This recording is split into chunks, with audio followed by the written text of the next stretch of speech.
When life give you tangerines series के episode 1 में हमें 70 वर्ष की एसुन को दिखा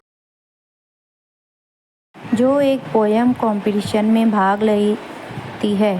फिर ये दृश्य हमें उसके बचपन की ओर ले जाता है, जहाँ छोटी एसुन समुद्र के किनारे खड़ी होकर अपनी माँ, जो एक गोताखोर है, यानी कि समुद्री जीवों को पकड़ने वाली, उसको बुला रही होती है। बचपन से ही छोटी एसुन के पीछे ग्वासुन को आता देख सभी गोताखोर उन पे हंस। फिर एसुन और उसकी माँ घर आ जाते हैं, जहाँ एसुन की माँ उसको अपने दादी के घर जाने के लिए कहती है, पर एसुन कहती है कि एसुन अपनी माँ को अपनी पोयम के बारे में बताती है कि उसे पोयम कंपटीशन में सेकंड प्राइज़ मिला है, पर उसकी माँ उसको कहती है कि मुझे नहीं सुनना और जाके अपनी दादी को सुनाओ। एसुन वहाँ जाने से मना कर देती है। वो कहती है कि उन लोग मुझे खाना भी नहीं देते और मुझे वहाँ पर काम करवाते हैं। एसुन की माँ एसुन से कहती है कि तुम्हारे सौतेले पापा आ जाएंगे, तुम जाओ यहाँ से। पर एसुन वहाँ से जाने के लिए एसुन की माँ कहती है कि तुम जाओ और उनका जाके दिल जीतो, क्योंकि अपने लिए जगह बनानी पड़ती है। फिर एसुन वहाँ से चली जाती है। एसुन के सौतेले पापा एसुन की माँ से एसुन को यहीं रखने के लिए बोलते हैं, पर उसकी माँ मना कर देती है और कहती है वो यहाँ आके तुम्हारी नौकरानी बन के रहेगी क्या, और वो तुम्हारे बच्चों को पालेगी। फिर उसकी कविता को पढ़। वो कहते हैं कि इसको पढ़ोगी तो तुम्हारा दिल टूट जाएगा। छोटा ग्वान से रोज़ एक एक्स्ट्रा मछली एसुन के लिए उसके चाचा को फ्री में देता है। एसुन की माँ उसकी कविता पढ़ के उसकी दादी के घर में पहुँच जाती है और उनको कहती है कि ये तुम्हारा खून है, इसके पापा की आत्मा तड़प रही होगी, तुम लोग उसके साथ ऐसा क्यों करते हो। एसुन की माँ कहती है कि तुम लोगों ने एक बीमार आदमी की शादी मुझसे की और इसे भी एक बीमार पिता दिया, इसमें मेरी और इसकी क्या गलती है। फिर वो एसुन का हाथ पकड़कर अपने साथ ले जाती है। एसुन की माँ एसुन से कहती है कि तुम जल्दी बड़ी हो जाओ और बहुत सारे पैसे कमाओ, फिर मुझे पानी में जाने की अगले दिन सुबह एसुन रो रही होती है और रो रो के अपनी माँ से कहती है कि मुझे ज़्यादा वोट मिले थे, उसके बाद भी मुझे उप सरपंच बनाया है, बल्कि मुझे एसुन की माँ ग्वासिंग को एसुन को समझाने के लिए कहती है। एसुन अपने क्लास टीचर के पास जाती है और कहती है कि मुझे 37 नंबर मिले हैं, फिर भी आपने मुझे कैप्टन बनाया है, बल्कि उस लड़के को प्रेसिडेंट बनाया है। टीचर कहते हैं कि उसके पिताजी ने पूरे स्कूल को जो क्रीम बन खिलाए थे वो तुमने भी खाए थे। सब बच्चों ने वो क्रीम बन खाए, फिर भी पता नहीं क्यों वो 37 बच्चों ने तुम्हें वोट क्यों दिया। एसुन की माँ किसी के खेत में काम करके कुछ देर के लिए मोतियों का हार लेती है, जिसे पहन के वो एसुन के स्कूल पहुंच जाती है। वहाँ वो टीचर को एसुन को प्रेसिडेंट बनाने के लिए बच्चों के लिए गिफ्ट और टीचर को भी कुछ रिश्वत देके एसुन अपनी माँ से कहती है कि आप इतना तैयार होके स्कूल क्यों गई थी। तो उसकी माँ कहती है कि ताकि मुझ में से मछलियों की बदबू ना आए, और वैसे भी टीचर के सामने तैयार होके ही जाना चाहिए। एसुन अपनी माँ से कहती है कि मैं मॉनिटर बन के खुश हूँ। एसुन की माँ कहती है कि तुम्हारी माँ गरीब है, पर तुम कभी समझौता नहीं करोगी, तुम्हारी हर इच्छा पूरी होगी।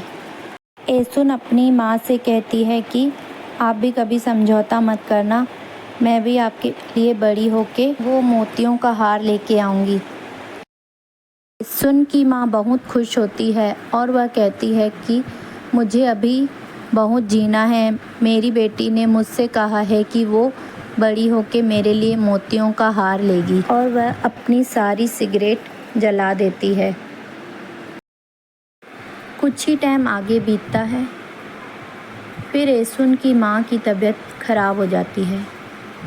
सभी गोताखोर उसे गोताखोरी करने के लिए मना करते हैं, क्योंकि पानी में जाने से उसकी मौत हो सकती है। सभी गोताखोर उससे कहते हैं कि हम तुम्हारे परिवार को पालेंगे, लेकिन वह सभी को जाने के लिए कह देती है, और वह कहती है कि जब तक मैं ज़िंदा हूँ अपने बच्चों के लिए कुछ न कुछ इंतज़ाम करके जाऊँगी। एसुन गुस्से में समुद्र के किनारे आ जाती।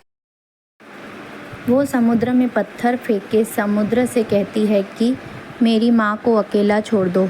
तुम तो देवता हो ना, फिर मासूम लोगों की जान क्यों लेते हो? मेरी माँ को अकेला छोड़ दो। और वो वांशिक एसुन के पीछे पीछे जाता है और वो उससे कुछ खाने के लिए कहता है। वो कहता है कि रोने से तुम्हें भूख लगती है, इसलिए मैं तुम्हारे लिए मछलियाँ लेके आया हूँ। फिर हमें दूसरी तरफ एसुन की दादी को दिखाया जाता है, जहाँ वो कह रही होती है कि तुम्हें जीना होगा, तुम्हें अपने बच्चों के लिए जीना होगा। फिर उसे एसुन की माँ आवाज़ लगाती है और फिर उसे अपने साथ कहीं ले जाती है। रात में एसुन की माँ एसुन को उठा के खाना खिलाती है और उसे कुछ समझाती है।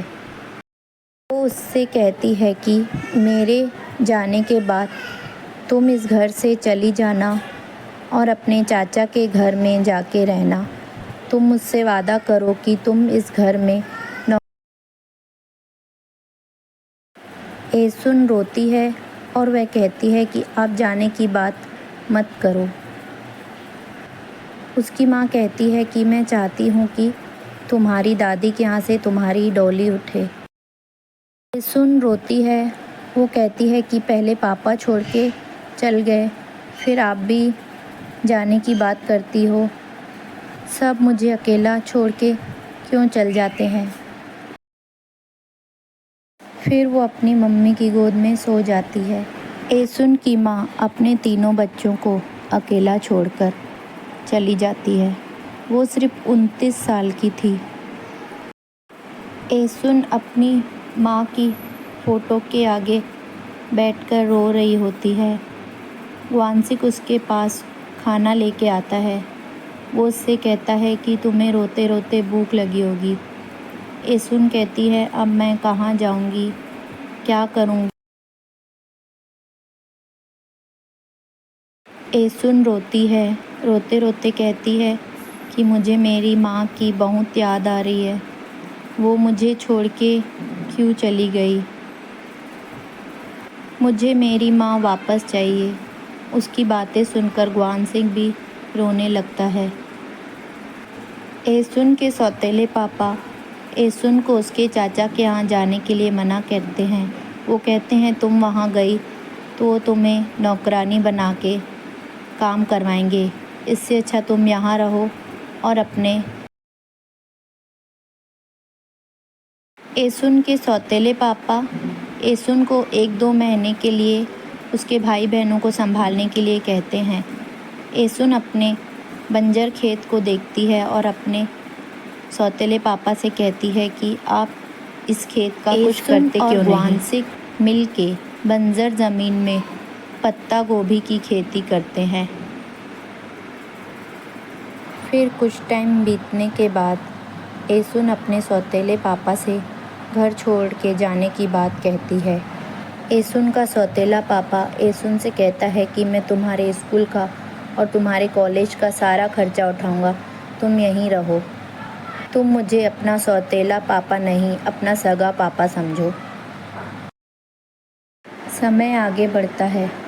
पर ग्वानसिक हमेशा एसुन के साथ रहता है। एसुन बाजार में अपनी पत्ता गोभी लेके बैठती है, पर ग्वानसिक उसको बेचता है। समय धीरे धीरे आगे बढ़ता है, पर ग्वानसिक हमेशा एसुन के साथ रहता है।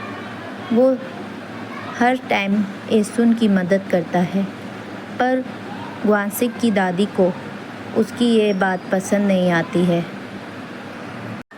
पर एसुन और ग्वानसिक हमेशा साथ रहते हैं, लेकिन वो आगे भी साथ रह पाएंगे कि नहीं, इसके लिए हमें आगे के एपिसोड देखने होंगे। आगे के एपिसोड देखने के लिए आप मेरे चैनल को सब्सक्राइब करें। वीडियो अच्छा लगा तो वीडियो को लाइक